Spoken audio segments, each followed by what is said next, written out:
ஓர் அழகிய கிராமத்தில் பசுமையான வயல்களுக்கு நடுவே ராஜு என்ற துருதுருப்பான சிறுவன் வாழ்ந்து வந்தான். ராஜுவின் பெரிய வீடு ஒரு உயரமான வேப்பமரத்தின் நிழலில் இருந்தது. அந்த வேப்பமரத்தில் அழகான சிட்டுக்குருவி ஒன்று தன் கூட்டை அமைத்து தன் குஞ்சுகளுடன் வாழ்ந்து வந்தது.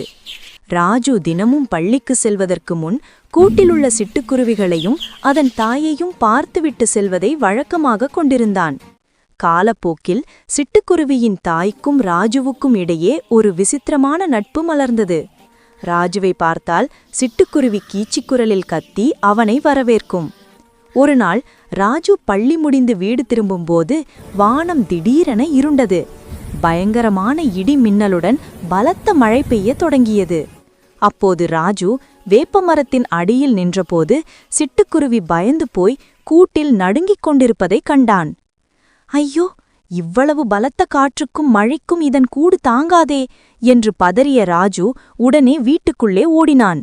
அங்கிருந்து ஒரு பழைய கூடையையும் துணியையும் எடுத்து வந்தான். யாரும் பார்ப்பதற்குள் மரத்தின் மீது ஏறி சிட்டுக்குருவி கூட்டை மெதுவாக பிரித்து அந்த குஞ்சுகளையும் தாயையும் கூடைக்குள் பத்திரமாக வைத்து அதன் மேல் துணியால் மூடினான். கூடையை எடுத்துக்கொண்டு வீட்டுக்குள் வந்த ராஜு தன் அறையின் ஜன்னலோரமாக அதை பாதுகாப்பாக வைத்தான்.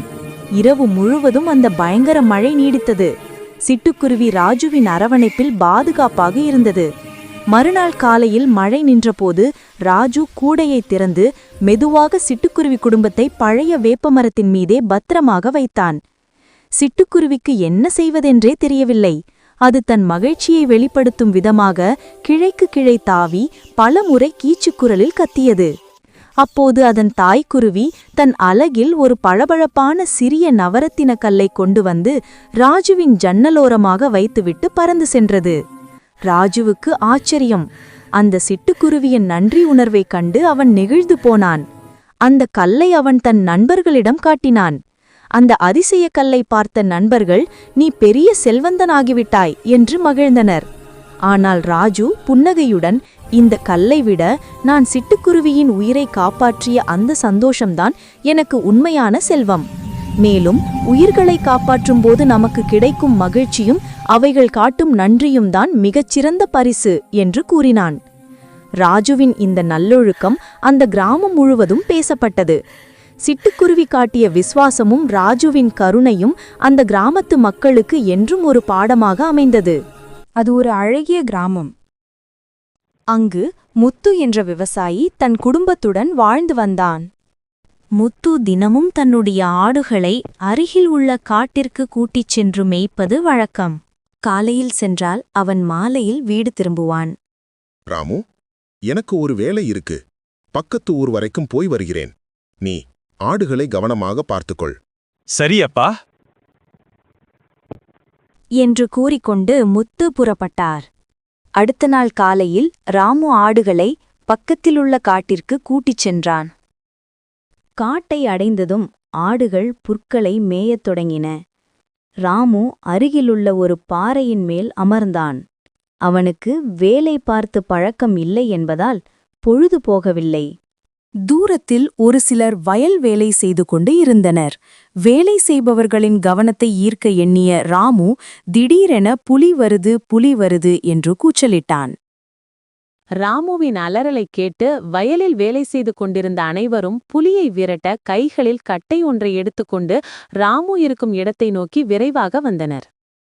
வந்தவர்கள் அனைவரும் புலி எங்கே என்று ராமுவிடம் கேட்டனர். ஆனால் ராமுவோ, புலி வரவில்லை, நான் பொய் சொன்னேன் என்று கூறினான். இதனால் கோபமடைந்த அவர்கள் ராமுவை திட்டிவிட்டு சென்றனர். ராமுவிற்கோ அவர்களை ஏமாற்றியதை நினைத்து மகிழ்ச்சியடைந்தான்.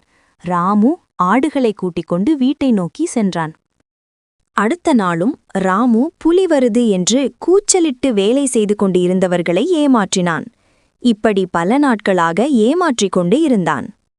மூன்றாவது நாள் ராமு ஆடுகளை மேய்க்கவிட்டு அதே பாறையின் மேல் அமர்ந்தான். சிறிது நேரம் கழித்து சற்று தொலைவில் ஒரு புலி வருவதை பார்த்தான். உடனே ஆறையின் பின்னால் ஒளிந்து கொண்டு, உண்மையிலே புலி வருது என்று கூச்சலிட்டான். ராமுவின் அலறலைக் கேட்ட அனைவரும் அவன் இன்றும் பொய்தான் சொல்வான் என்று நினைத்து யாரும் உதவிக்கு வரவில்லை. அவர்கள் தங்களின் வேலையை தொடர்ந்தனர். பாய்ந்து வந்த புலி ஒரு ஆட்டினை தூக்கிக் கொண்டு சென்றது. நான் உண்மையை கூறிய பொழுதும் யாரும் உதவிக்கு வரவில்லையே என்று வருத்திக் கொண்டு மீதியிருக்கும் ஆடுகளை கூட்டிக் கொண்டு தன் இல்லம் நோக்கி சென்றான். ஒருவன் வார்த்தையில் உண்மை இல்லை என தெரிந்தால் அவன் எப்போது உண்மை சொன்னாலும் அதை யாரும் உண்மை என நம்ப மாட்டார்கள்.